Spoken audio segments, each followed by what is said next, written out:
Hi! అమ్మ here. పిల్లలకి ఈజీగా డైజెస్ట్ అయిపోయే రాగి పౌడర్ రెసిపీ చెప్తాను. నోట్ చేసుకోండి. నేను 2 కప్స్ ఆఫ్ రాగి తీసుకున్నాను. ఫస్ట్‌లో చూసారు గదా! అంత రాగి పౌడర్ రావడానికి 2 కప్స్ ఆఫ్ రాగి సరిపోతుంది. దీన్ని బాగా వాష్ చేసుకోండి. 2, 3 సార్లు మంచినీళ్ళతోని, ట్యాప్ వాటర్‌తోని వాష్ చేసుకొని, మొత్తం ఆ వాటర్ అంతా తీసేసేయాలి.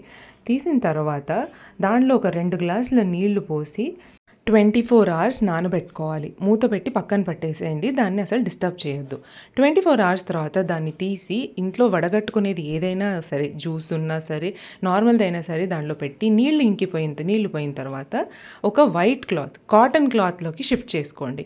గట్టిగా దాన్ని మూట కట్టేసి పక్కన పెట్టేసేయండి. ఇది కూడా ఇంకొక 24 అవర్స్ చేయాలి.